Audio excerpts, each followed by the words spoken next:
All right, everybody. Sooners Illustrated game preview time. Week 7, the Red River Rivalry. Number 6, Oklahoma, Texas, Saturday, 2:30 Central Time kick. It's on ABC at the Cotton Bowl, the State Fair of Texas in Dallas. It's the greatest game in the world. I love this game. It never gets old. It's completely one of one, unique, all that good stuff. Tom, you've been to it a couple times. James as well. Both you guys were new to it a couple of years ago. You're entrenched in it now. It's the greatest, man. It's the greatest. We're gonna get into all the angles of it, all the geometry, all that good stuff. But just start there. This game's awesome, is it not? It's the best. You look forward to this all year. Yeah, it's one of the most unique atmospheres in college football. Certainly, just the way it's split, down the 50-yard line. Unlike anything else, I think there are some other comparable atmospheres just in terms of like how cool a game is.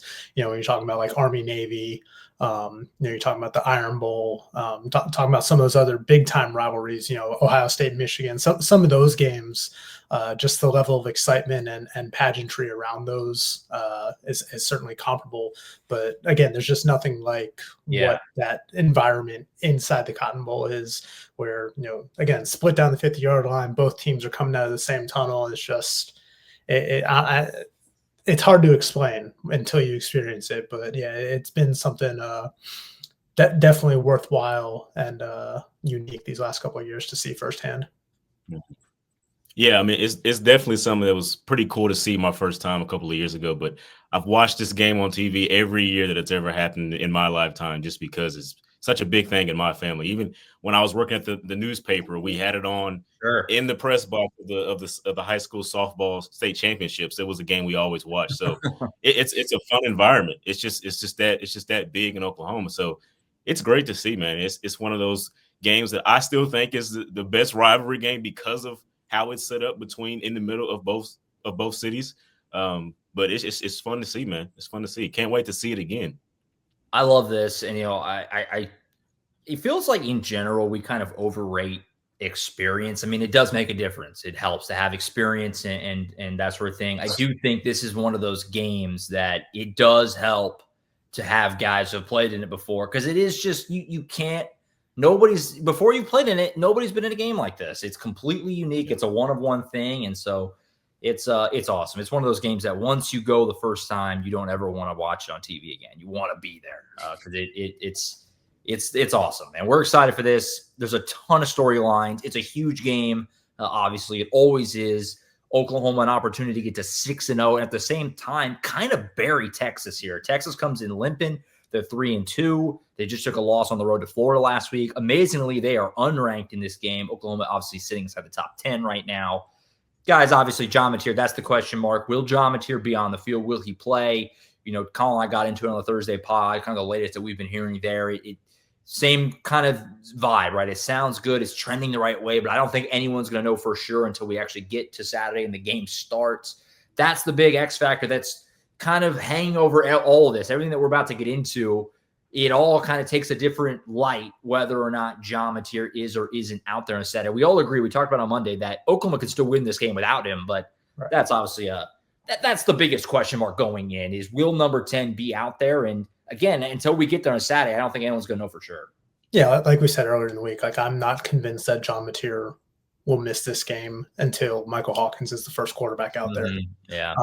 But again, I think Oklahoma has enough to win this game regardless of who starts at quarterback, because the defense has been that good.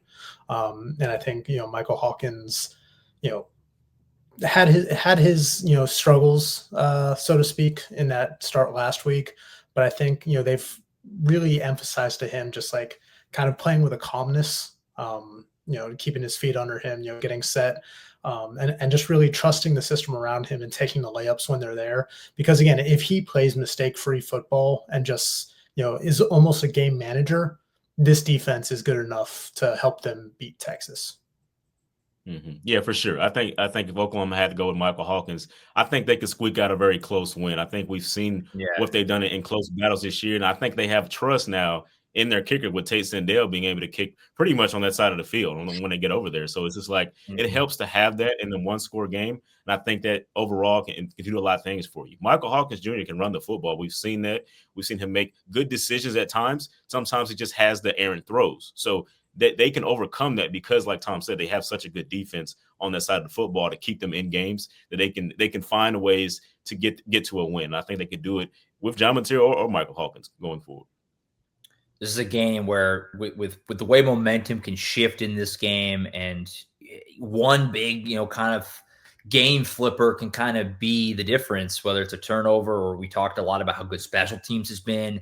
That could be a big wrinkle in this game. It's such a hard game to predict in any year, and you loop in the material uncertainty, and it just makes it even more confusing. The game picks are going to be, we're just going to take our best shot at it, but I don't know if anyone has got really a great feel for how this is going to actually go on Saturday. Injury side, I mean, it feels kind of crazy to say considering your quarterback maybe is going to miss the game, but Oklahoma pretty healthy. I mean, overall right now, I mean, availability report on Wednesday, Keontez Lewis, questionable. Wouldn't bank on him playing. Obviously had the big collision with the wall in the end zone on Saturday against Kent State. I think, honestly, just nice to see him even get a questionable designation considering all things there. Logan Howland, doubtful. We saw him leave that game late on Saturday, which is, a little that's fairly noteworthy. I mean, he's kind of your swing tackle. He's not a starter, but he's useful in certain situations. But otherwise, a pretty healthy team on Saturday. Defense is in great shape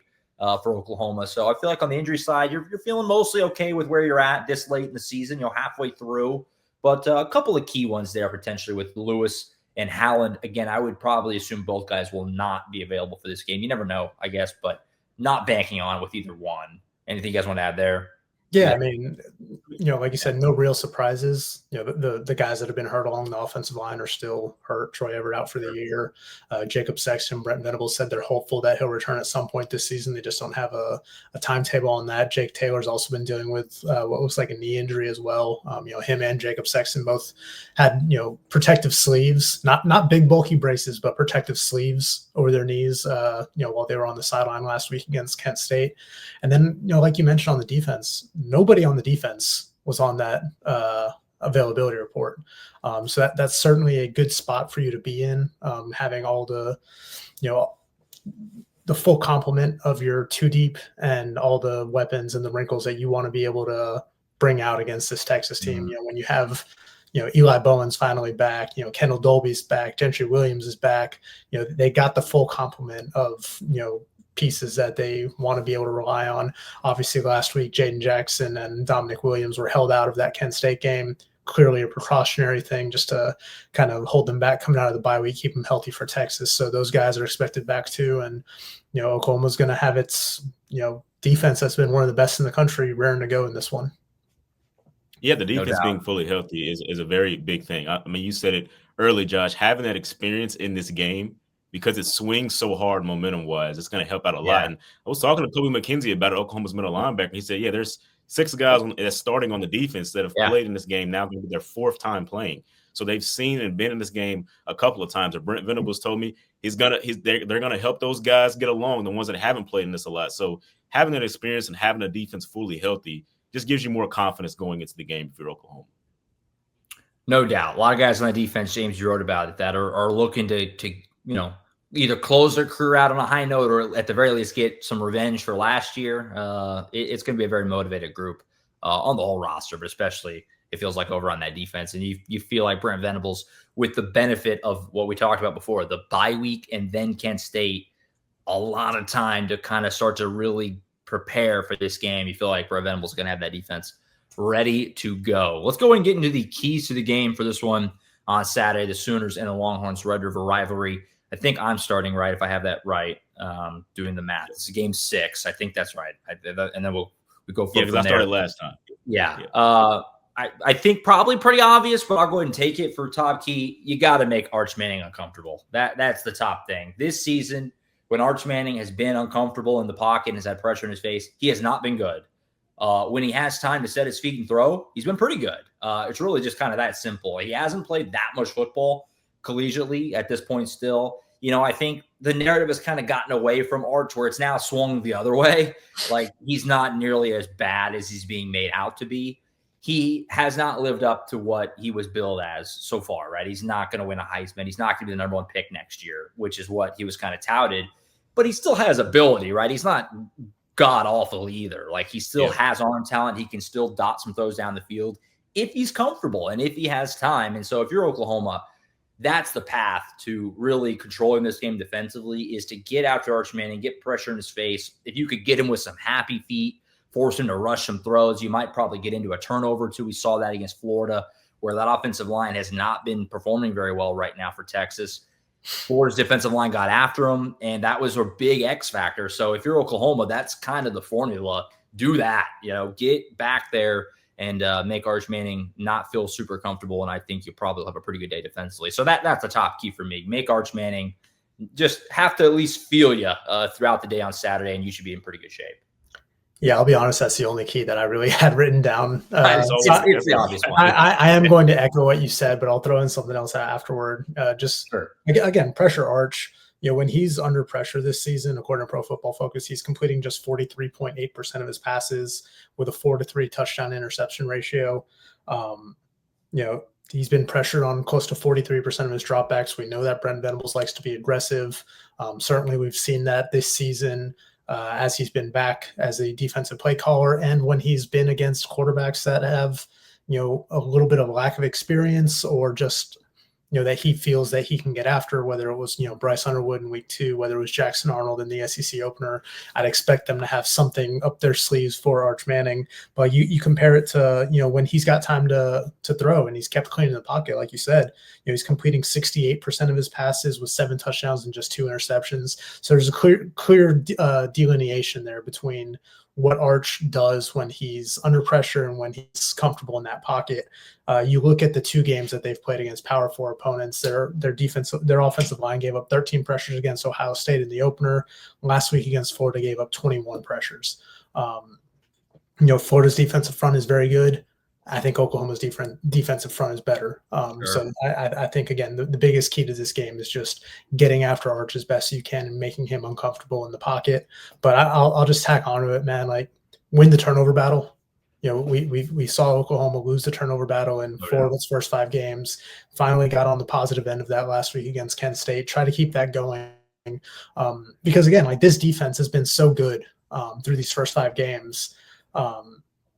They would have 3 shutouts if it weren't for the offense committing a turnover and, setting up the opposing offenses on that side of the field and giving them a chance to capitalize off that. So if they can limit turnovers, I think Texas is going to have a hard time to move consistently against this defense. Mm-hmm. Yeah, you guys have got the keys already. I was going to say just that matchup against Texas offensive line, particularly in the left guard position, if they can get their defensive tackles to win that matchup, they're going to get Arch Manning uncomfortable throughout the game. And I think that's going to play a factor in this game. But offensively, I think Oklahoma needs to get going with those crossing routes that they did in the second half against Auburn. I think Texas' defense is so good, especially if Malik Muhammad on the corner on the outside is going to play as well. He's good in one-on-one matchups out there. If you get those crossing routes going, I think Oklahoma's offense can get humming, and I think can keep going with whoever the quarterback is out there. And I think that could play a big part in Oklahoma's win this weekend. Yeah, I agree totally. Turnover for sure. I mean, like I said before, one big mistake can really be the difference in a game like this. And, you let your defense cook, especially if it's Michael Hawkins. Like, take care of the ball, let your defense cook, and you'll probably be in good shape. So I agree with you guys totally on all fronts for Oklahoma trying to get this thing done. What about players to watch? There are many. You kind of go anywhere on the roster, really, and make a pretty valid argument, I would think, here. Tom, you can get it started. Players to watch for Saturday. Well, I was initially going to go with Jaden Jackson and David Stone just to kind of build off of that, the Texas struggles all in the offensive line, especially at that left guard spot. But I'll switch it up since we just talked at length about kind of that matchup in the trenches. I'm going to highlight Giovanni Gibson. He made his return last week against Kent State, played 23 snaps, just had the 1 catch for 5 yards. Pretty impressive catch, all things considered, even though it was just like a 5-yard hitch route. Michael Hawkins threw it a little bit behind him. He kind of climbed the ladder and made a contested grab and took the hit. But, it was his first action in 6 months with Keontae Lewis questionable for this game. It's an opportunity for Giovanni Gibson to maybe get a little bit more reps in there and have a larger role. I wrote a pretty extensive feature on him that's on our site this week. So go check that out, because, just getting back from that broken leg that he sustained back in April is only part of this like really unorthodox journey that he's taken to get to this point to play in the SEC. I mean, he was, coming out of Opelousas High School in Louisiana, an area of Louisiana that has produced some big time NFL receivers, whether it's Malik Neighbors, why am I drawing a blank on the other one?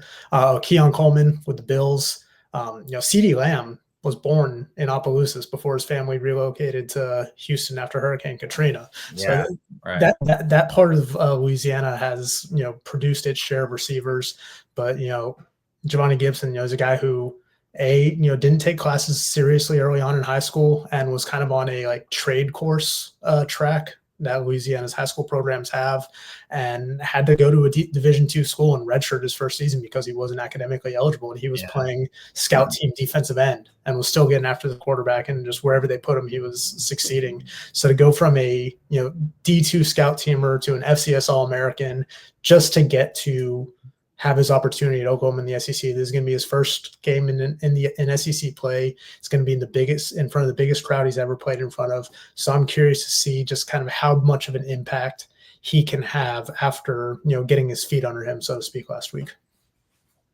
I'm going to pass on the Jaden Jackson player to watch because it's such a softball way to go about it.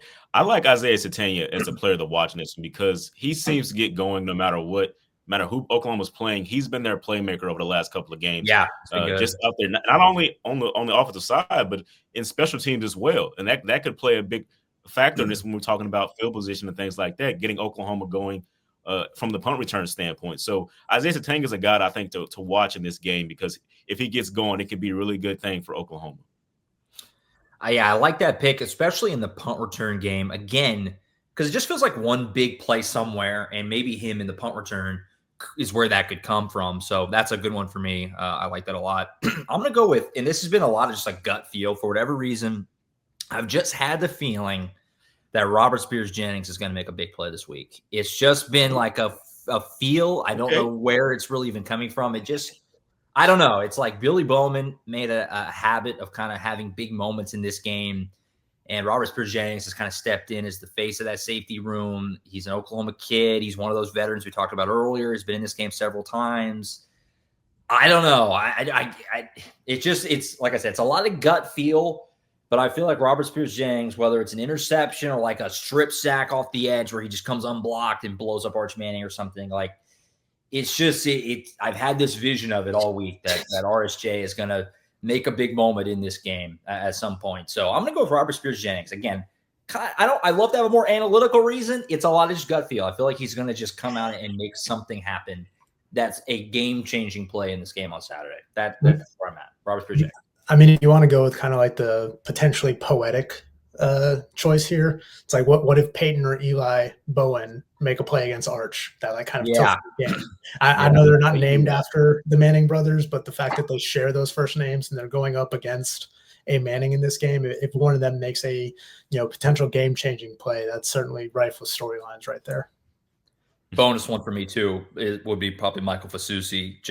We were this time last year, it was a battle of Oklahoma and Texas tugging after this guy all the way down to signing day. Colin Kennedy was there with the stream. Is he going to sign with Oklahoma, or is Texas flipping him at the last minute? And obviously not even a year later, he's going to be starting in the Red River Rivalry. Some juicy storylines there for big Michael Fasusi on Saturday. And they're going to need him. They're going to need him to hold up against that Texas defensive line, and whether it's keep John Mateer upright or create some possibilities for Michael Hawkins to make some plays. Either way, they're going to need him in that whole offensive line on Saturday. All right, guys, let's pick it. Red River Rivalry. Here we go. Colin Kennedy, 23-17. He went with Oklahoma on the Thursday podcast. A lot's been made about the line in this game. It's kind of been moving around a little bit. I'm checking it right now. The CBS Sports app still has Texas a slight favorite, 1.5. That's what CBS Sports app has. That's what we're going to go off of. For you guys, how do you think it shakes out? I mean, obviously, at the end of the day, you're having to pick without totally knowing who the quarterback's going to be, which makes it hard. but take your best crack at it. What do we think is going to actually happen on Saturday? I think, James, you're getting us started. Final score predictions, Oklahoma, Texas. Yeah, I think, and I want to note that my score prediction is the belief that John Mateer is going to be out there for Oklahoma. I think that Oklahoma's going to get a field goal in this one. That's going to make a difference as well. But I think Oklahoma wins 24-17. Just with John Mateer out there commanding that offense and with the defense they have on that side, holding Texas down. And I know Texas can get going late in games, as we've seen against Florida and against Ohio State. If you can hold them down for a majority of the game, you can get a good spot against them. So I think 24-17 is what Oklahoma can do against Texas. Yeah, right in the same zone for me. You know, I said on CBS HQ on Thursday morning, 20-17 Oklahoma. I'll stay with that. I don't know, right? I mean, it's a hard game to predict anyway. Like I said before, I don't know what's going to happen on Saturday. You can kind of talk me into almost anything as far as the way this is going to shake out. I just feel like at the end of the day, I guess what I'm most confident in is this defense being ready to go. And I think Oklahoma's defense is going to play really, really well. Again, like James, I'm going to pick under the assumption that John Mateer will play, and I think he'll be good enough. They'll score some points, but Oklahoma will grind it out, and they'll win a lower-scoring game, 20-17. But, I mean, I don't have a ton of confidence in any direction. I do think Oklahoma at the end of the day is just the better team, and that's where I'm going to lean. But it's the Red River Rivalry, man. Anything can happen, so we'll see. But I lean the Sooners in a close one. Yeah, I think because of the uncertainty around the quarterback situation, none of us should be held accountable for these picks. It's tough, man. It's tough. I mean, not that we ever really are, except in 2023 when a couple of us picked against them and we're that's when you get most accountable. We pick against you. But I think we're all I think we're all kind of in the same ballpark here. I'm going 21-17 Oklahoma. Yeah. So much focus has been put on these quarterbacks this week, and whether John Mateer will play, what Arch is how he's gonna kind of respond after that Florida game, and what he's gonna do against this Oklahoma defense. But I think that this game is gonna come down to two of the best defenses in college football. Oklahoma's defense, we've spoke about it ad nauseum at this point, just how incredible they've been here in year 4 under Brent Venables, and with him back calling plays, leading the NCAA or leading the SEC and ranking in the top 5 in the country in several key categories, and especially that defensive front and just how they kind of set the tone. I think they're going to be the real difference makers in this one. Points are going to be at a premium, I think, regardless of who's at quarterback. And I think Oklahoma, like you said, kind of grinds this one out and goes away 21-17 and gets another big win on their resume. Brent Venables evens up the series against Texas during his time as tenure, and the Sooners potentially, hand kind of a death knell to Texas's hopes this season. I don't think a third loss necessarily sinks Texas, but they have to win out. Yeah, it's close. Mm-hmm. So, we all picked 17. We all picked 17 points for Texas. We did. It's a juicy proposition for Oklahoma to potentially, like Tom said, kind of put Texas away. I mean, again, is the season over at 3-3? No, probably not. But I mean, you definitely have to win out to have a shot. So it's a lot on the line here for Oklahoma. We talked about it all offseason about how good we thought this defensive line could be. They've lived up to it. They're playing great. This Texas offensive line is struggling right now. Talking to people who know better than us, our Texas site does a great job. There's a lot of concern about that offensive line holding up in this game. And I mean, this is what you build that defensive line for, to go take over a game like this and to win it. So we'll see. It's going to be quite a day on Saturday. It always is. The hoopla before the game will be all about John Mateer and his thumb. Once the game starts, we'll know either way. We can get back to focusing on football itself, whether with Mateer or not.